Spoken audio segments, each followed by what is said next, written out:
The Golden State has set an end date for the oil age. In 2020, Governor Gavin Newsom ordered a ban on ICE vehicle sales in the state by 2035.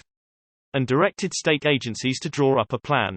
Now, after diligent bureaucratic toil and reams of public comment, the California Air Resources Board CARB has officially adopted the Advanced Clean Cars 2 regulation. Many other governments around the world have set targets for phasing out oil burners. Most of them in the 2030-2040 timeframe. But none are as comprehensive as California's new rules. As the New York Times reports, 9 European countries have announced sunset dates for ICE vehicles. But none have instituted concrete mandates or regulations as California has done. To EV advocates, a target date 13 years in the future may seem timid. But in fact the Advanced Clean Cars 2 regulation sets interim targets that will start to bite as early as 2026. In that year, 35% of new passenger vehicles sold in the state must be ZEVs, and the required percentage rises in a more or less linear fashion every year: 43% in 2027, 51% in 2028, etc. ACC2 also includes many other incentives and targets to encourage EV sales and protect consumers.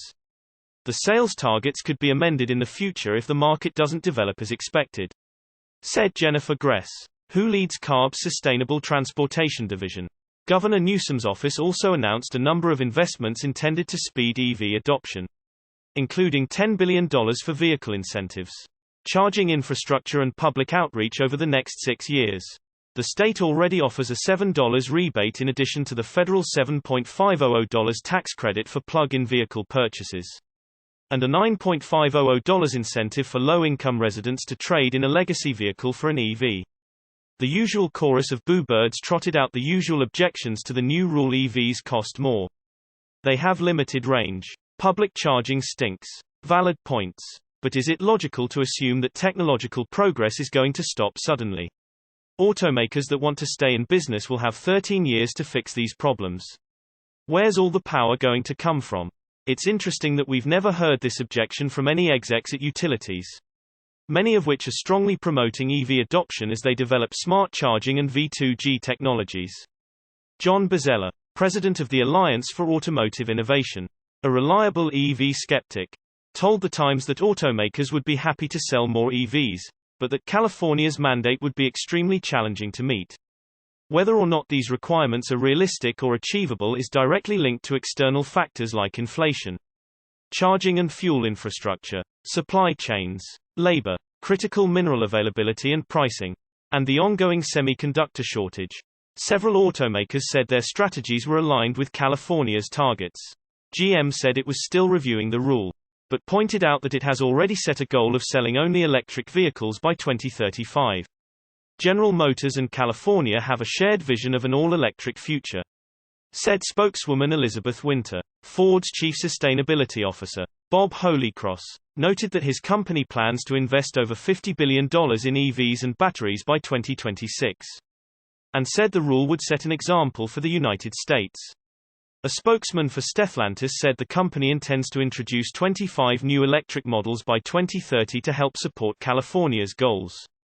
Honda called California's rule an ambitious but important milestone, but cautioned that reaching the goal would require several innovations, including building out domestic supply chains so that more vehicles could qualify for the federal tax credit.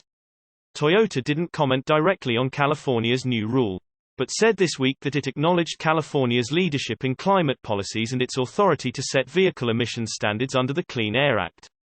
In 2019, Toyota, along with GM and Fiat Chrysler, sided with the Trump administration in a legal battle that sought to revoke California's right to set its own fuel economy standards.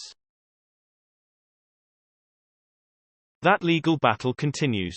The attorneys general of 17 Republican-led states have sued to revoke California's Clean Air Act waiver, which would invalidate the state's new policy.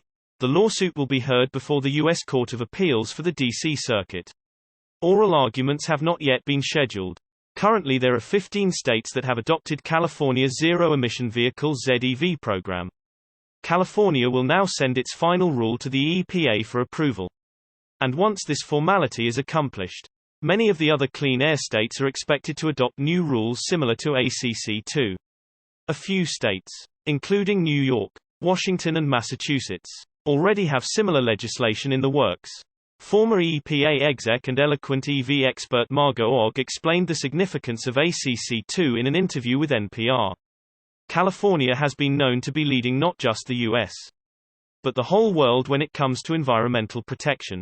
But this is probably the most significant action the state has taken. She said, and if I dare to say, it's probably the single most important action that the U.S. is taking to address climate change. California represents something like 10% of cars sold in the U.S. And 17 states, I believe, have indicated that they will adopt the California program. That will be 40% of new car sales in the U.S.